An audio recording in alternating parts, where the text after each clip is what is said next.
Welcome back to Happy Farm Life. My name is Ciara Richard. I'm a pharmacist dedicated to helping you live a healthier life. In today's video, we did something super fun and super weird. I flew during the coronavirus. So I actually had a business-related reason to travel. So I actually flew from Dallas-Fort Worth Airport, or DFW, to Kansas City, rented a car, and then drove to the home of the Tigers, Columbia, Missouri. Here's my experience. It was so weird. I was like, I have to start videoing this because, guys, this has totally never happened before, and I wanted to show you what it looks like.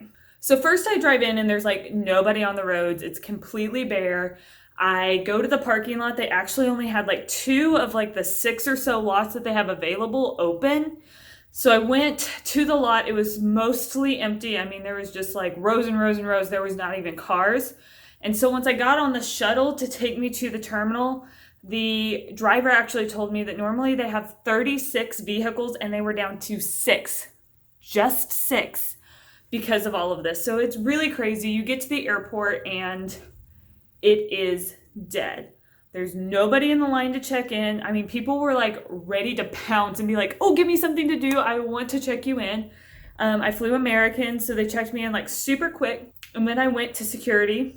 Again, no line whatsoever at security, none. That has never happened. I've flown through DFW several times, and it's usually, like, it's not always crazy when I go in the afternoon, but usually it's not dead. Like, I have to wait for a good bit, and I had nobody in line. They also had dots on the ground that were telling you to, like, stand on these dots to keep 6 feet away from people.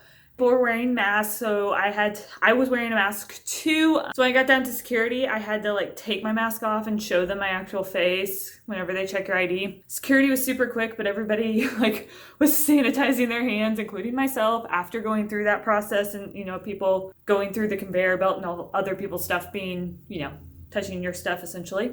So then I started walking through the terminal, and this was so weird. There's like nobody in the terminal, and there's no restaurants open, and it was just weird. So pretty much anything that was like a gift shop was closed.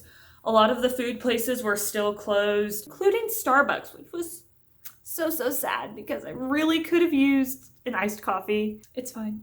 I didn't need it. But your candy shops were closed. Like I said, gift shops were closed. A lot of the restaurants were doing takeout. There was actually no shortage of to-go alcohol. Plenty of that to go around. Every place that was open, I feel like, was trying to give you alcohol to go. There was a walk-in bar, so one of the bars in the DFW airport, you could like walk in. There was not many people there. I mean, normally that place is absolutely packed on a Friday evening, and there's like 1 or 2 people max at any given time. Most people were keeping their social distance as you walked around. They were also doing reminders on the overhead, so I'll let you listen to one right now. Please keep 6 feet of distance from others when waiting for your bags or gathering in any area of the airport. Thank you. And these were happening constantly. Like, I was actually trying to film some of this for you while I was in the airport, but I couldn't because these were going off like every 30 seconds in some different language. So it was almost impossible to hear anything other than coronavirus. Like, all the TVs in there were on coronavirus. There wasn't that many planes either landing or coming in. It was all very weird. So now we're to the point where I'm boarding the plane, and I think this was where people socially distanced the worst. There was no social distancing happening getting on the plane. Like, people started huddling and crowding around. Like, before they called out, it seemed like people were trying, but like the second their group was called, it was just like mad dash to get on the plane. I personally hung back and got on last and walked through, and you could see that the plane is pretty empty. After we got on, they started shuffling people around to make sure that we didn't have anybody too close to us. So nobody was behind me, nobody was in front of me, and then in my same row there was a mom and son.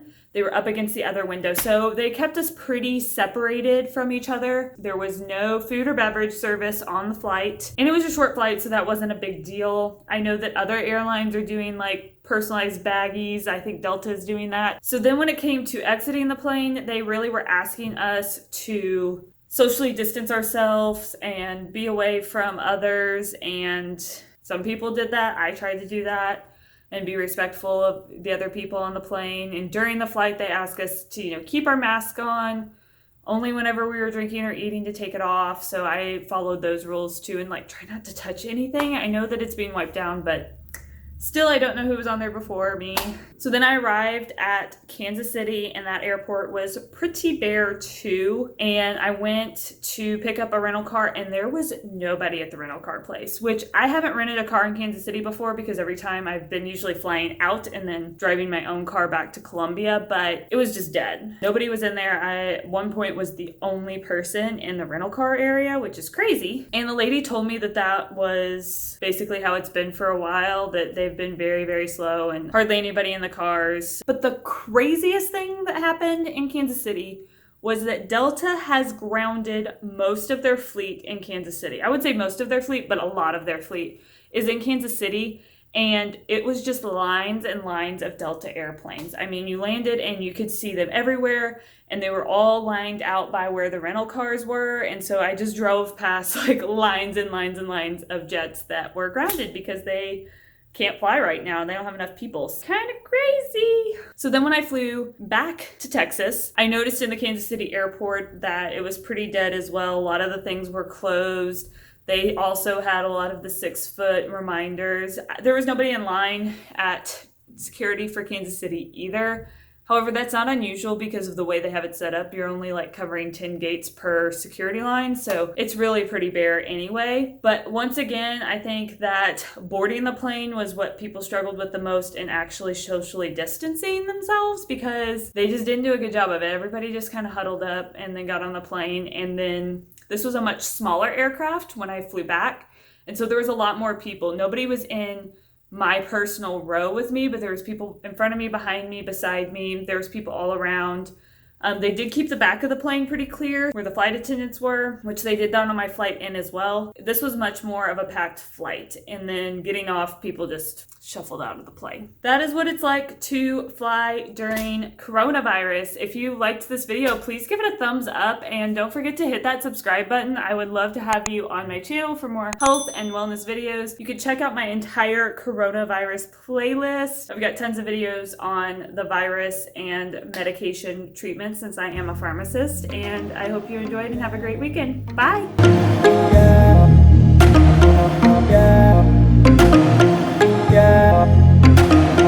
Yeah.